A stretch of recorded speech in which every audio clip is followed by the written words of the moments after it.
Hello friends, welcome back to study संसार।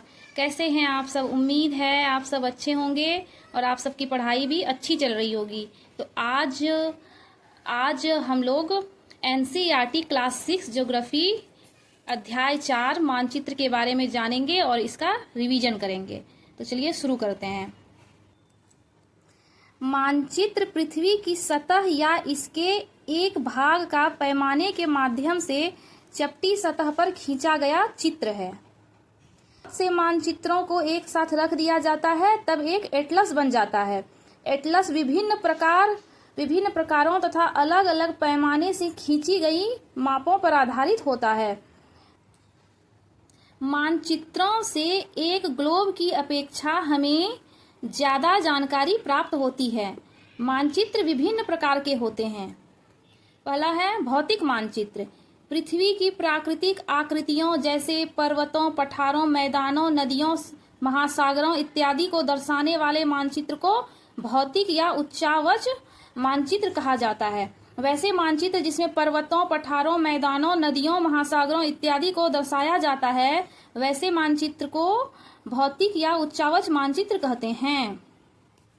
इसलिए राजनीतिक मानचित्र। राजनीतिक मानचित्र में क्या होता है? राज्यों, नगरों, शहरों तथा गांवों और विश्व के विभिन्न देशों व राज्यों तथा उनकी सीमाओं को दर्शाने वाले मानचित्र को राजनीतिक मानचित्र कहा जाता है। तीसरा थीमेटिक मानचित्र। कुछ मानचित्र विशेष जानकारियां प्रदान करते हैं, जैसे सड़क मानचित्र, वर्षा मानचित्र, वन तथा उद्योगों आदि के वितरण दर्शाने वाले मानचित्र इत्यादि प्रकार के मानचित्र को थीमेटिक मानचित्र कहा जाता है। इन मानचित्रों में दी गई सूचना के आधार पर उनका उचित नामकरण किया जाता है। मानचित्र के 3 घटक होते हैं। ये भी आता है एग्जाम में। मानचित्र के 3 घटक होते हैं: दूरी, दिशा और प्रतीक है।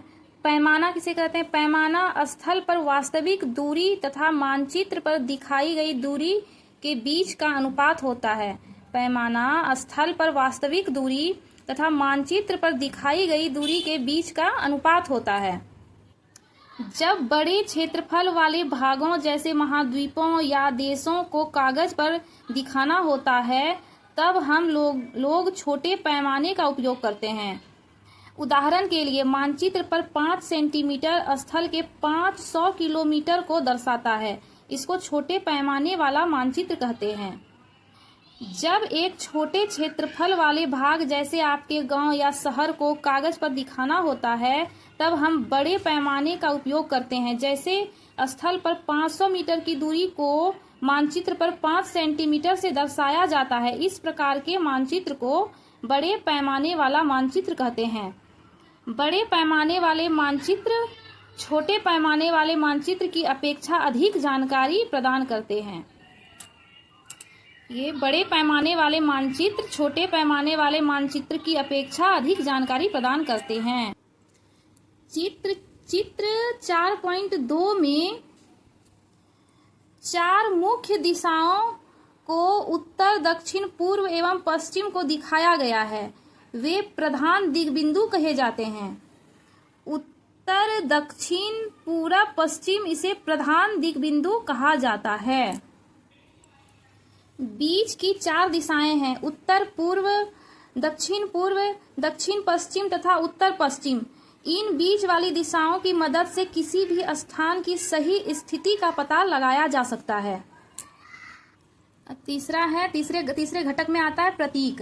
यह किसी भी मानचित्र का तीसरा प्रमुख घटक है। प्रतीक किसी भी मानचित्र का तीसरा प्रमुख घटक है। अगर आप एक क्षेत्र की भाषा को नहीं जानते हैं तथा आप किसी से दिशाओं के बारे में नहीं पूछ सकते, तब आप इन चिन्हों की सहायता के द्वारा मानचित्र से जानकारी प्राप्त कर सकते हैं। मानचित्रों की एक विश्वव्यापी भाषा होती है जिसे सभी आसानी से समझ सकते हैं।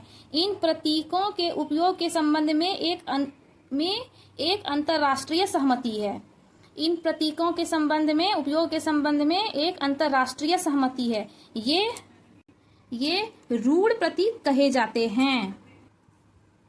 विभिन्न रंगों का उपयोग भी इसी उद्देश्य से किया जाता है। उदाहरण के लिए सामान्यतः नीले रंग का इस्तेमाल जलाशयों, भूरा रंग पर्वतों, पीला रंग पठारों और हरा रंग मैदानों को दर्शाने के लिए किया जाता है। ये महत्वपूर्ण है, ये एग्जाम में आता भी है। नीले रंग का इस्तेमाल जलाशयों को दर्शाने के लिए, भूरा रंग पर्वतों को दर्शाने के लिए, पीला रंग पठारों को दर्शाने के लिए और हरा रंग मैदानों को दर्शाने के लिए किया जाता है।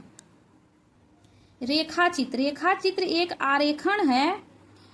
कच्चे आरेखन को बिना पैमाने की सहायता से खींचा जाता है तथा इसे रेखाचित्र मानचित्र कहते हैं, जिसके लिए किसी पैमाने की जरूरत नहीं होती है और ऐसे ही खींचे जाते हैं, उसे रेखाचित्र मानचित्र कहते हैं। एक छोटे क्षेत्र का बड़े पैमाने पर खींचा गया रेखाचित्र खाका कहा जाता है। जैसे किसी कमरे की लंबाई और चौड़ाई जिसे मानचित्र में नहीं दिखाया जा सकता है, उस समय हम लोग बड़े पैमाने वाला एक रेखाचित्र खींच सकते हैं जिसे खाका कहा जाता है। अब आते हैं ऑब्जेक्टिव क्वेश्चन आंसर पर। सही उत्तर चिन्हित कीजिए। वृक्षों के वितरण को दर्शाने वाले मानचित्र हैं। वृक्षों के वितरण को दर्शाने वाले मानचित्र हैं थीमेटिक मानचित्र। थीमेटिक मानचित्र। नीले रंग का इस्तेमाल किसे दिखाने के लिए किया जाता है? नीले रंग का इस्तेमाल जलाशयों को दिखाने के लिए किया जाता है। दिक् सूचक का उपयोग किया जाता है मुख्य दिशा का पता लगाने के लिए। पैमाना आवश्यक है। पैमाना आवश्यक है मानचित्र के लिए। पैमाना आवश्यक है मानचित्र के लिए। धन्यवाद। मिलते हैं अब दूसरे वीडियो में। यदि आप लोगों को ये क्लास पसंद आए तो फिर लाइक शेयर सब्सक्राइब जरूर करिएगा। आप लोगों को ऐसे ही जानकारी मिलती रहेगी।